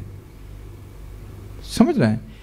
जैसे ये यहाँ पे तो खैर इतनी निंदा नहीं समझ में आ रही है, कहाँ निंदा होती है बता रहे, डिवोटी के चिन्ह में अब प्रसादम बना, अब कहीं कोई इसमें कुछ गलती हो गई, नमक कुछ कम हो गया या मिर्ची तेज हो गई, अरे ये तो कभी बनाते ही नहीं ठीक से, ये लोग सब खाने वाले आ गए, तो अब इस प्रकार की बात करेंगे, जरूर ये पैसा खा रहे हैं, ये सारी बात करने वाला व्यक्ति सब निंदा में चला जाएगा। और जाके आप प्रेम से बोल दिए प्रभु जी आज ऐसा था कि ऐसा थोड़ा नमक कम हो गया, कुछ हो गया, तो ठीक है, ध्यान रखेगा आगे से। Doesn't make sense? ये आप अपने चित्त में देखिएगा कि निंदा करते ही हृदय कैसे होता है। यू विल इमीडिएटली फील कि कुछ गायब हो गया, वो जो खुशी रहती है, आनंद रहता है, वो गायब हो जाता है। ये हमने तो खूब निंदा करके देख निंदा से मतलब है मैनेजमेंट डिस्कशंस में भी कि देख लिया कि तुरंत हम तो ईमानदारी से बोल रहे हैं। इसीलिए तानिश प्रभु को बोले कि आप लोड ले रहे हैं, हमने कहा नहीं हम कोई लोड नहीं ले रहे हैं, हमको कथा कहने हमको बहुत अच्छा लगता है, भागवत सामने रख करके चर्चा करने में बहुत अच्छा लगता है, नहीं तो लेफ्ट राइट कहाँ से बात आ जाती है उसकी, और हम कुछ निंदा कर बैठते हैं, हमको पता नहीं चलता। ये भूरिजन प्रभु समझाते हैं बारंबार, even the cheap unthinking variety of criticism of Vaishnavas will cause us to lose taste for chanting। समझ में आया? सोच भी नहीं रहे हैं और निंदा हो रही वैष्णव, और बाद में खुद भी स्वीकार करते हैं, अरे हमारा तो कोई मतलब ही नहीं था उससे, बात क्यों करें, छोड़ो। खुद ही बोलते हैं, बोलते कि नहीं छोड़ो, क्या करना बात करके। लेकिन ध्यान दीजिएगा कि यदि कोई व्यक्ति वैष्णव समाज में कुछ गड़बड़ करने का प्रयास कर रहा है तो हमारा कर्तव्य है लोगों को बताने के लिए, ताकि अन्य लोग से प्रभावित। मान लो कोई व्यक्ति मायावाद के बारे में बोल रहा है, क्या भक्त उससे प्रभावित नहीं हो जाएंगे? Is it not? या कभी कभी लोग जो है चोरी करने लग जाते हैं या गड़बड़ करने लग जाते हैं, तो बहुत से भक्तों को नुकसान हो जाता है, तो इसलिए बताना पड़ता है। लेकिन नॉट इन द मूड कि हम जो है मजा ले रहे हैं उसे करके, मतलब ना मजाक करना। या किसी भक्त मान लीजिए पतन हो गया, तब उसके बैठ के चर्चा कर रहे हैं, बहुत खतरनाक है। मुकुंद दत्त प्रभु उस बात में बोल रहे थे, डोंट लाफ एट अदर्स, दूसरों पे मत हंसी, हो सकता हो 2 हफ्ते बाद हम भी उसी स्थिति में पहुंच जाएं। ठीक है? अथवा चलिए फिर से अब श्लोक को लेते हैं, तो या तो फिर ये कारण हो सकता है कि आपको पता ही नहीं चल रहा है कि इसका कारण क्या है। अथवा देव मायाया नूनम गतिरगोचरा, अथवा देव मायाया नूनम गतिरगोचरा, चेतसो वचसश्चापि भूतानामिति निश्चयः, चेतसो वचसश्चापि भूतानामिति निश्चयः। इस प्रकार निष्कर्ष यह निकलता है कि भगवान की शक्तियाँ अचिंत हैं। कोई ना तो मानसिक चिंतन द्वारा ना ही शब्द चातुरी द्वारा उनका अनुमान लगा सकता है। अन्वय अथवा मतलब अथवा, नूनम मतलब निश्चित ही, भूतानाम जीवों के, चेतसः यानी मन, वचसश्च तथा वचन से, अपि मतलब भी, देव माया भगवान की शक्तियों की गति को अगोचरा, गो मतलब इंद्रियां, चर मतलब अधिगत, तो यानी कि अगोचरा मतलब इंद्रियों के द्वारा जो समझा नहीं जा सकता, मन से इंद्रियों से जो परे है तो उसको अगोचर कहा जाता है। जो अचिंत हैं उन्हें इति निश्चय, इस प्रकार निश्चित करना संभव नहीं है। समझ में आया? अथवा आप इसलिए नहीं बोल रहे हो कि निश्चित ही जीवों की चेतना या वचन के द्वारा भी, न मन से न वाणी से, दोनों से, ये भी कर्म के कारण हो आपके, ठीक है, कारण देव माया भगवान की माया की गति को, अर्थात किस प्रकार से भगवान की माया कार्य कर रही है, जो कि इनकी गति, माया की गति अचिंत है, समझ में नहीं आती है, उसको निश्चित करना संभव नहीं है। अर्थात समझना यह होगा कि भगवान स्वयं सीधे किसी को सुख दुख नहीं दे रहे हैं, माया के द्वारा दिलवा रहे हैं। भाई जैसे यहाँ देखते हैं कि कैदियों को जेल में दुख दिया जाता है, अब प्राइम मिनिस्टर आ करके नहीं दे रहा है, लेकिन प्राइम मिनिस्टर ने व्यवस्था बना रखी कि जेल में इस प्रकार के दुख दिए जाएंगे। अब तो बड़ा स्पष्ट समझ में आ रहा है ना, ठीक है। और ये जो माया है ये कैसे कार्य कर रही है समझना बहुत मुश्किल है। तो इसलिए भी आपने शायद नहीं बोला कि कौन हमारे दुख का कारण है, ये भी कारण हो सकता है श्रीधरी, अथवा नहीं जान पाने के कारण भी नहीं कहा जा सकता है। ये लाइन समझ में आई? आप इसलिए नहीं बोले क्योंकि आप खुद समझ ही नहीं पा रहे हैं कि क्या कारण है दुख का। इस बात को राजा ने अथवा इत्यादि श्लोक से कहा है। परमात्मा भगवान श्री कृष्ण की बद्ध घातक रूपी वृत्ति जीवों के मन और वाणी का विषय नहीं बनती। ये बद्ध घातक का मतलब क्या होता है? मैं जो समझ रहा हूँ, मारना, घातक मतलब मारना और बद्ध मतलब बांधना, जो भी है जीवों को किस प्रकार से दुख सुख दे रही है वो समझ में नहीं आती। क्यों किसी को दुख दे रहे हैं, किसी को किसी का बेटा क्यों बना रहे हैं और बेटे को बाद में विमुख क्यों कर देते हैं? जिस बेटे को माँ ने, पिता ने खूब प्रेम से पाला, वही बेटा विमुख हो जाता है कि नहीं? और कभी कभी दूसरा व्यक्ति आ जाता है जिसको जानती भी नहीं और एकदम सेवा करता है। क्या ये देखा नहीं गया है जगत में? तो ये क्यों कर रहे हैं? कभी कभी बच्चा अपने माता पिता के सामने ही मृत्यु को प्राप्त हो जाता है। यह सब क्यों कर रहे हैं? अगर आप लोग परिचित हैं, जब चित्रकेतु महाराज का बच्चा मर गया था तो उनकी पत्नी इसी प्रकार से शोक कर रही थी। ईश्वर को कुछ पता नहीं है ईश्वर को कुछ पता नहीं है, आपको ही सब पता है कि नहीं, कब क्या करना चाहिए। अरे माता पिता के सामने बच्चे को मार दे रहे हो, ये क्या मतलब है? तुमको दया नहीं है, ऐसे करके तुरंत ईश्वर पे आरोप करने लगता है। एक बात समझ लीजिए, ये बहुत ही गंभीर बात है। व्यक्ति तभी मुक्त होगा जब वो भगवान पे दोषारोपण करना बंद कर दे। अब आप लोग तो भक्त हो, तो मैं नहीं समझ रहा कि इस प्रकार से आप करते हैं, लेकिन प्राय जब लोग दुख में होते हैं तो तुरंत बोलते हैं ईश्वर तो नहीं है, मुझ जैसे सज्जन पुरुष पे इतना दुख। तो आप समझेंगे कि लोग समझ नहीं पा रहे हैं कि किस प्रकार से कष्ट आ रहा है। भाई मुर्गा ही तो खा रहे हैं,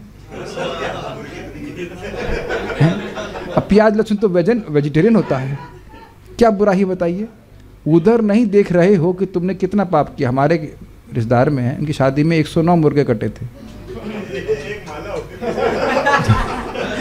आप मजाक समझ रहे हो, और पति की मृत्यु हो गई थी जब वो बहुत यंग थी। आप लिंक कर पाएंगे? उधर जब 109 मुर्गे कटे तब तो आपने नहीं बोला कि आपने पाप किया है, और इधर बोल रहे हो कि भगवान नहीं है, भगवान नहीं है।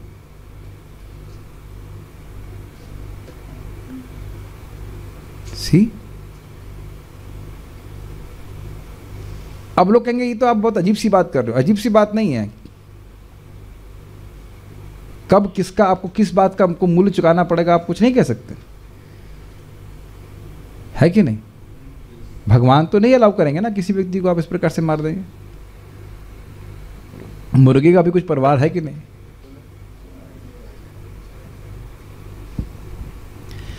हम सब ये सब बातें इसलिए बोल रहे हैं कि लोगों को समझ नहीं आ रहा है कि कितना सूक्ष्म सिद्धांत है, किस वजह से किसको क्यों कब दुख प्राप्त होगा, समझ नहीं पाते हैं। तो निर्णय करना बहुत मुश्किल है कि कौन दुख दे रहा है। सारार्थ दर्शनी, आप सब कुछ कह चुके हैं तथा सब कुछ सत्य भी है, ये अर्थ है। ये टीका समझने का प्रयास कीजिएगा। वास्तविक कारण अप्रतर्क्याद अर्थात तर्क वितर्क के परे है, और वो है भगवान कृष्ण। ये लिंक समझ रहे हैं? ये अद्भुत लिंक बता रहे हैं। आप इसलिए और स्पष्ट नहीं कर रहे हैं क्योंकि आपने सब बोल दिया है।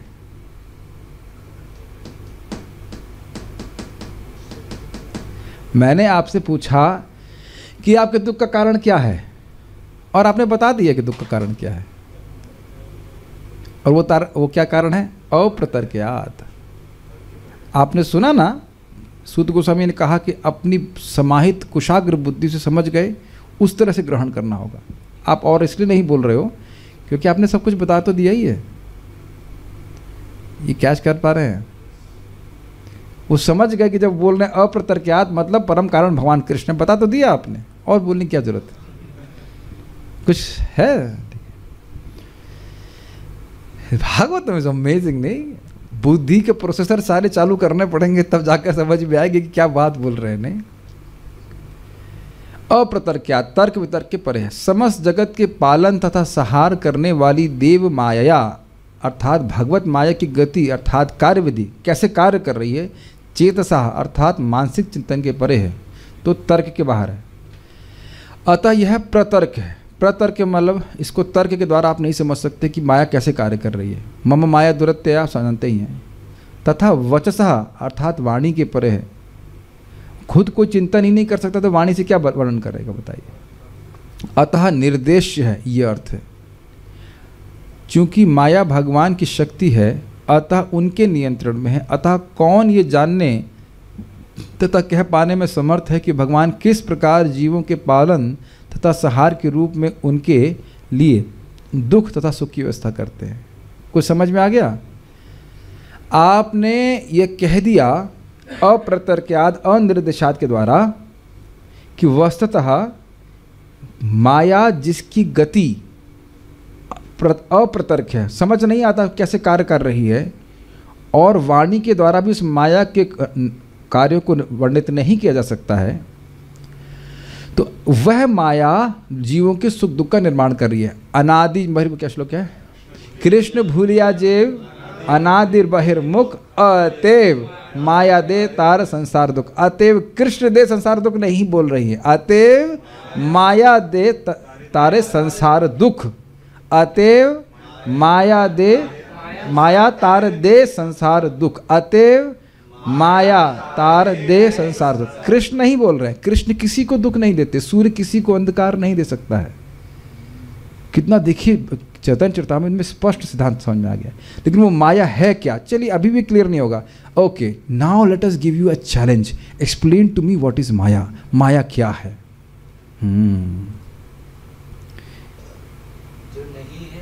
जो नहीं है उसको माँ, या ये जो नहीं है वो माया है। वाह, कितना सुंदर डेफिनेशन है। गलत नहीं कह रहे हैं आप, लेकिन ये कोई डेफिनेशन थोड़ी नहीं, जो नहीं है वो माया है। वाह, जो हमें एहसास कराए कि हम शरीर है।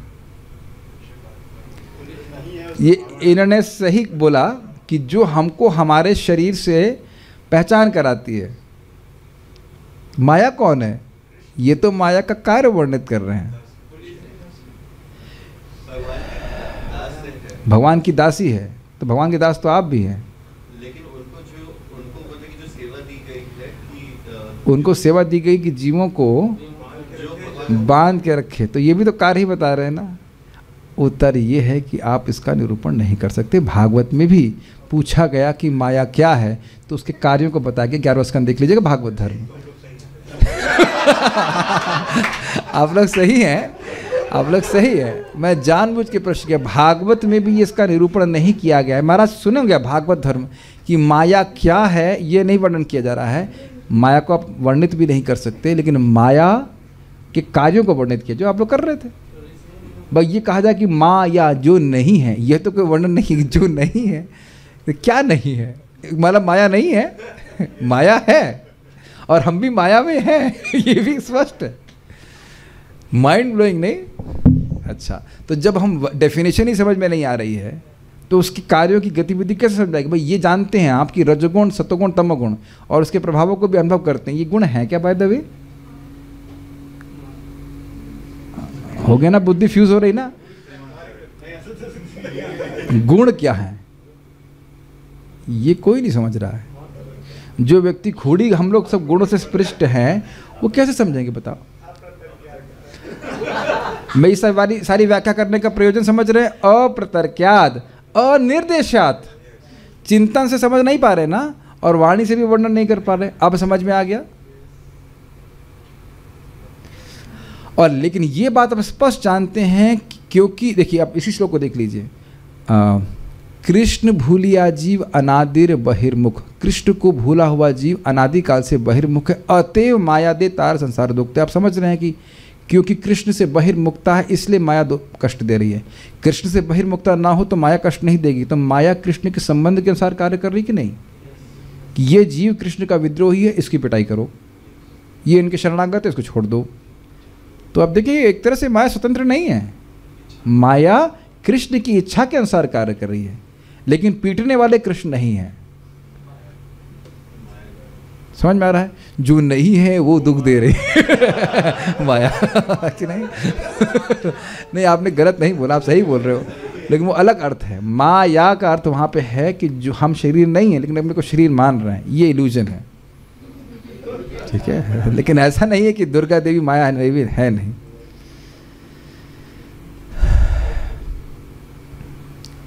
ओके, तो कुछ समझ में आ गया ये बात, अप्रतर्क्यात वाली बात, ठीक है।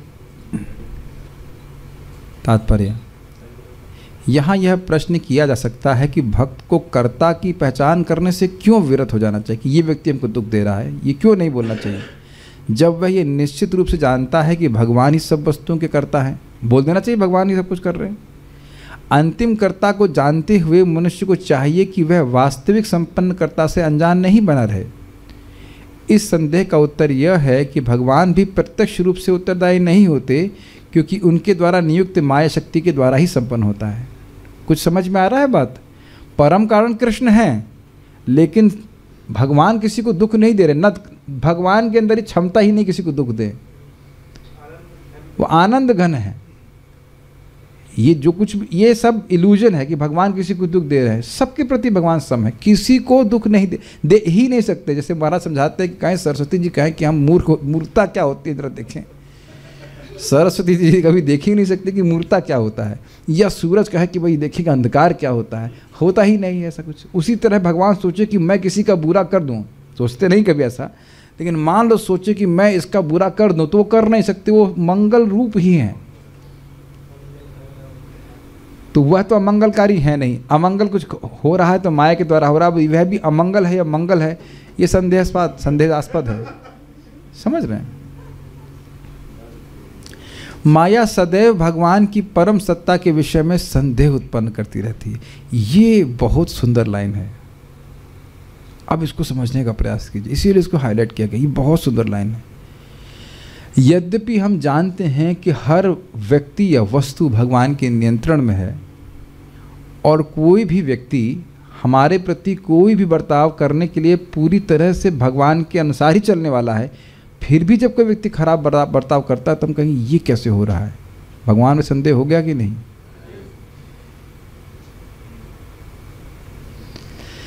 खूब शास्त्र हम सुन रहे हैं, फिर भी जब कोई व्यक्ति खराब बर्ताव करता है, अगर शास्त्र खूब सुने हैं तो विश्वास रहता है, नहीं तो नहीं जो सुनने वाले उन पे तो तुरंत उनको संदेह हो जाता है, ये कहाँ है तुम्हारा ईश्वर, बोलते हैं कि नहीं, भगवान नहीं है। ये हुआ है और हिस्ट्री रिपीट्स इटसेल्फ। मैंने आपको उदाहरण दिया था ना कि एक व्यक्ति 16 साल तक या 15 साल तक रोज़ 16 माला करते थे, और एक बार वो नाव में जा रहे थे, नाव पलट गई, वो अकेले बचे और पूरा परिवार समाप्त हो गया, उनकी भक्ति भी वहीं समाप्त हो गई। एटलीस्ट भक्ति का अभ्यास।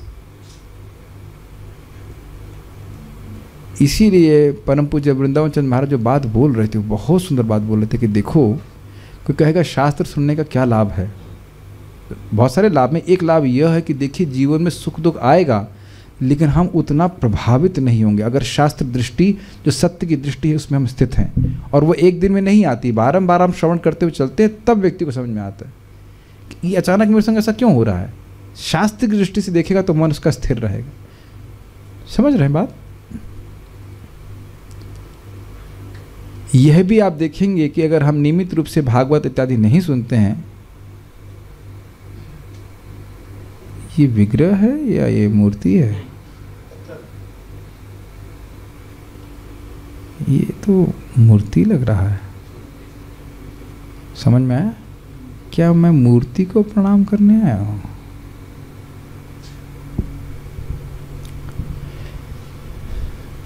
तो जो लोग श्रवण कीर्तन नहीं करते, वो मंदिर में कुछ भी कर सकते हैं, किसी की निंदा भी कर सकते हैं, ये सब अपराध है, जगत की बातें भी कर सकते हैं। This is all realized, not realized, practically applied things. जो व्यक्ति श्रवण कीर्तन नहीं कर रहा है उसको ये उत्साह नहीं रहता कि मैं साक्षात कृष्ण को देखने जा रहा हूँ। हाँ, मंदिर में है, प्रेजेंट लगाना है, ठीक है। ये है श्रद्धा का अभाव। क्या आप ऐसा अनुभव नहीं करते हैं? अगर श्रवण नहीं करता है तो वो उसका भाव आ ही जाएगा। माया लगी पड़ी है अपनी आपकी बुद्धि के द्वारा डाउट क्रिएट करने में। और समझ लीजिएगा, जिस दिन डाउट आया उस दिन से हमारा एक्सेलरेटर डाउन होने लग जाएगा। इससे पहले मैं आगे जो इस बात को समझाऊंगा, बहुत सुंदर बात है।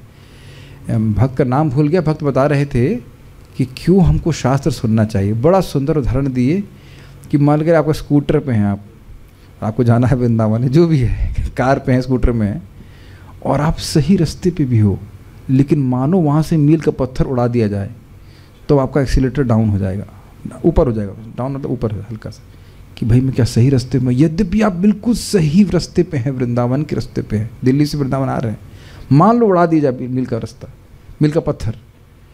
तो शास्त्र बार बार हमको प्रेरित करता है कि आप सही रास्ते पे हैं। हम जब भजन कर रहे हैं तो अपना समय व्यर्थ नहीं करना। जिस दिन किसी के हृदय में डाउट आ गया और माया लगी पड़ी है ये डाउट क्रिएट करने में, इसीलिए तो प्रभुपाद जी कहते थे कि नियमित उनके ग्रंथों को पढ़ना चाहिए। आप में से ये ईमानदारी से बोला, झूठ नहीं बोलना, जब आप भगवान को प्रणाम करते हो कितने लोगों को ये वाकई लगता है कि हम कृष्ण को प्रणाम कर रहे हैं? 1 2 3 4, वेरी गुड। कभी कभी होता है कि आता है, कभी नहीं आता, हुए लगता है ऐसे प्रणाम करके आगे निकल गए, ऐसे एक्सरसाइज की तरह सूर्य नमस्कार से करके।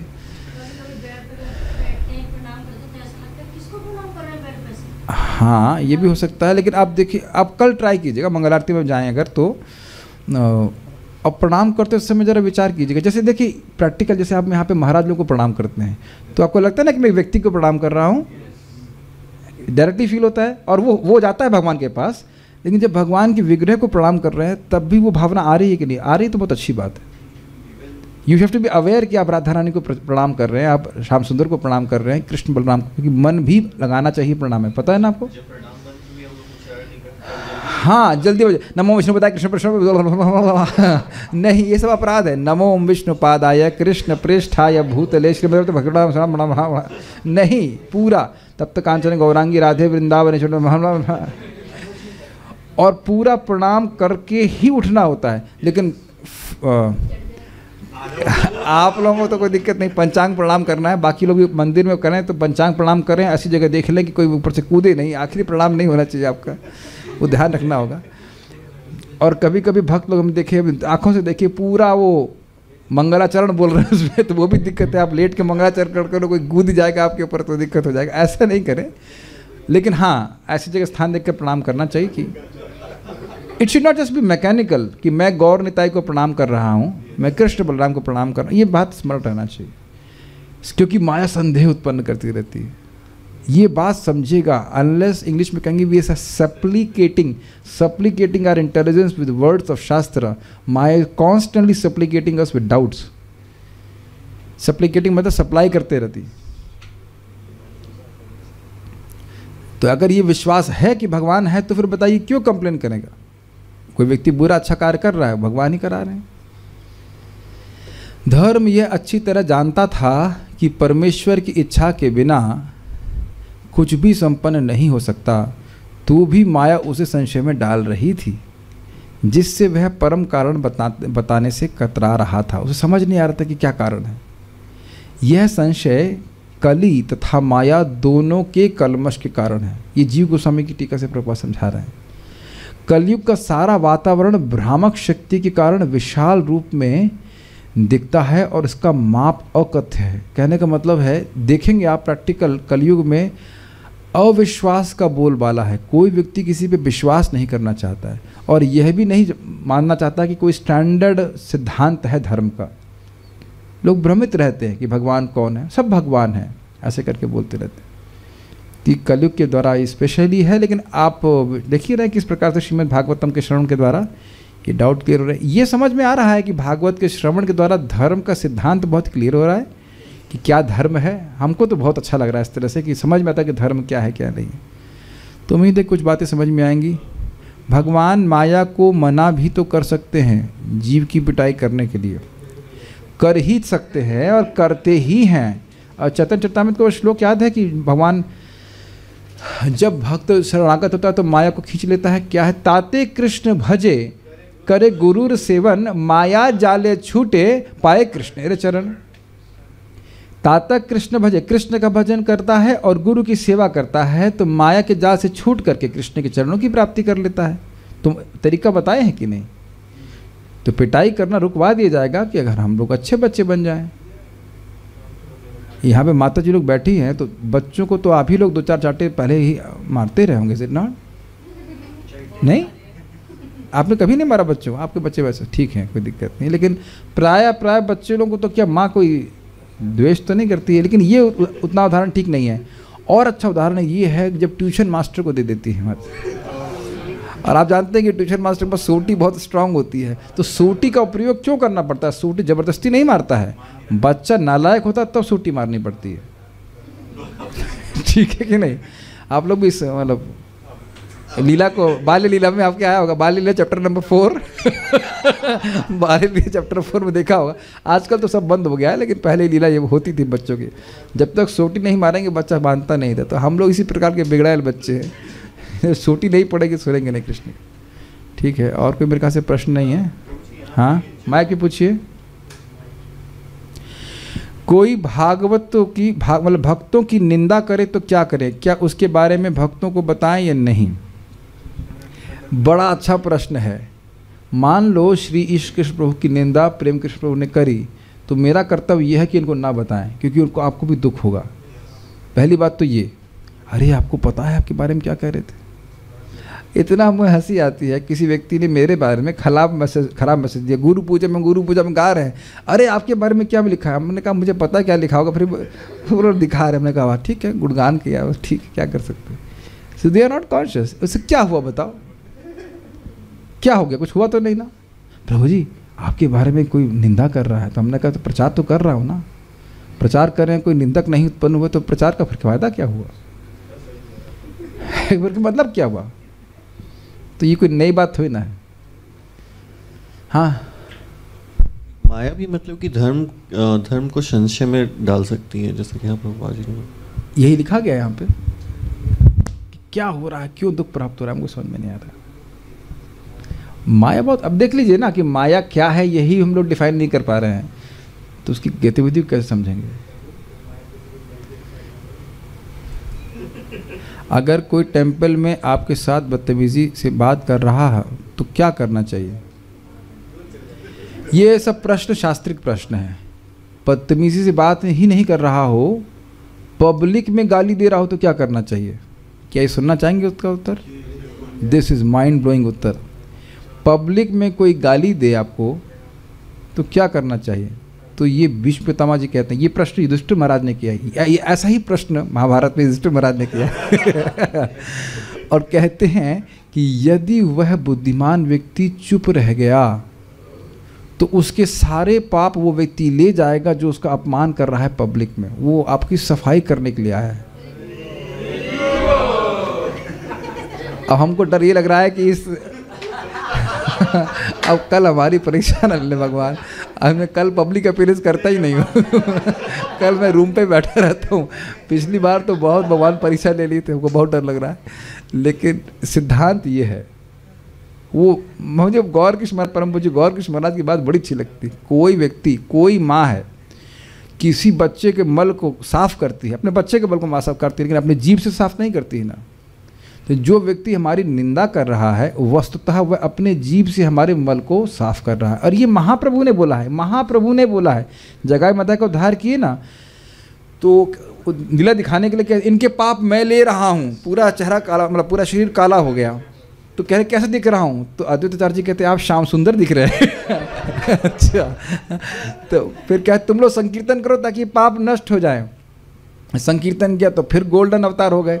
तो उसके बाद कहते हैं ये पाप कहाँ गए? कहते हैं वैष्णवों के निंदक के पास ये सारे पाप चले जाएंगे जगाई मधाई के। Like that. तो जो इस प्रकार से कर रहा है, कर क्या रहा है, अभी तो मुँह ही से बोल रहा है, थप्पड़ तो नहीं मारा ना, हमारे सामने हम नाम नहीं रख सकते। एक पगली सी थी कोई लड़की, अब सूचना देने वाली बात हो जाएगी लेकिन हम लेकिन घटना बड़ी अद्भुत है। एक भक्त प्रसाद वितरण कर रहे थे, वो आई मुंह पे से वो प्रसाद मार दिया पब्लिक में, और सारे मित्र उसके बैठे हुए थे ब्रह्मचारी के, और उसने कुछ नहीं बोला, क्या हाथ में धुल के चला गया। This is amazing level of tolerance public Krishna hall में। अब कहेंगे आप सूचना दे रहे हैं, हम उस तरह से नहीं हम निंदा करना चाहते, लेकिन मैं टॉलरेंस की बात कर रहा हूँ कि क्या टॉलरेंस है उनका। कुछ होता ना, कुछ लोग पागल से होते हैं ऐसे करके, उसे कुछ जलेबी नहीं दी, कुछ नहीं दी, उसके जलेबी उसके मुंह, जब मिल गई जलेबी उसके मुंह पे मार दी। This is too much, is it not? तो आप कहेंगे थोड़ी सी बदतमीजी आप सहन नहीं कर रहे हैं, और अब हम थोड़ा बोल दें घर में कितनी बदतमीजी सहन कर लेते हैं, है कि नहीं? तो ऐसा नहीं है। Why Krishna allows maya to take our test when we are sincerely doing practicing bhakti. ये बहुत अच्छा भक्त है। प्रश्न है, सिंसियरली प्रैक्टिस करेंगे तभी तो टेस्ट आएगा। अब अच्छी पढ़ाई किए हैं तो एग्ज़ाम होगा, तभी तो मालूम चलेगा कि नंबर कितने आए हैं। नहीं तो हम सोचते रहते हैं कि हमारी पढ़ाई अच्छी चल रही है लेकिन एग्ज़ाम टेस्ट नहीं हुआ, तो फिर कैसे मालूम चलेगा? Every time you cross the test of maya you are one step more closer to Krishna. अरे हर दिन ही टेस्ट है, अरे आज क्या करोगे जाकर, क्या थोड़ा सो लेना, क्या दिक्कत है? आपने उसे पार किया तो कृष्ण के और पास गए कि नहीं? What do you think? You have been an athlete, is it not? Somewhat? No? I heard that. Anyways, okay. So we shall stop here. हम पारायण करेंगे, उसके बाद फिर रुकेंगे। श्रीमद् भागवतम की जय, श्रील प्रभुपाद की जय, ताई गौर प्रेमानंदे।